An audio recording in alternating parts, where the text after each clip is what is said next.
Good morning, everyone. I, Neha Pruthi, is back with your next chapter of English, the another part of the chapter Helen Keller. Right?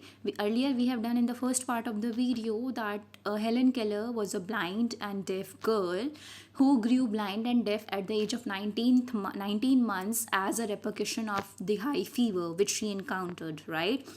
And this chapter talks about that she was born in Tuscumbia, where a strange kind of law was prevailing regarding the dogs, that the dogs who were found roaming here and there in the street without the masters were killed, right? And similarly, Helen owned a dog named Linus, and it was also killed out of the result that he was also roaming in the streets. Then people from all over the America sent the money so that the girl can buy the another dog. But with that money, she helped Tommy Stringer, a poor blind boy whom she wanted that should acquire the education, special type of education for the blinds. Thereby, she wants him to study, right? Annie's parents were tense because she could communicate in the sign language with insiders, but when it comes to outsiders, she was having a communication barrier, and as a result, she became stubborn. Then a teacher was appointed on the suggestion of Dr. Alexander, and that teacher's name was Annie Sullivan. And we have done till here, right? Next, what comes is Annie's job was not an easy one because Helen was stubborn. She was very obstinate and she was not ready and willing to learn from anyone, right? But Annie Sullivan was a patient teacher who began teaching of words to Annie with the help of fingers. So by using the fingers, she started teaching Annie. Once Annie began, there was no stopping for her. Means once Annie started teaching, there was no stopping for Helen. She kept on proceeding higher and higher on the ladder. Within a period of 3 months, Helen learned 300 words, right? Within the 90 days period, she has learned 300 words.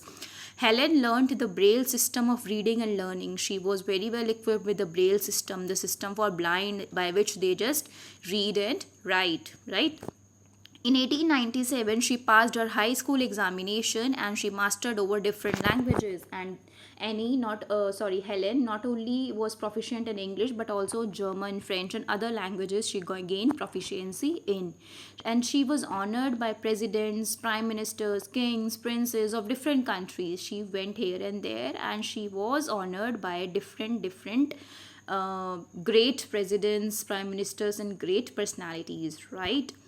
Then Annie stayed with Helen for 50 years. Annie Sullivan, as a teacher, as a mentor, stayed with Helen for 50 years, and then she died. And what they did, that they gave hope to the disabled. They used to go to the similar children with disabilities, and they used to give hope that yes, if Helen could do, then why can't you people?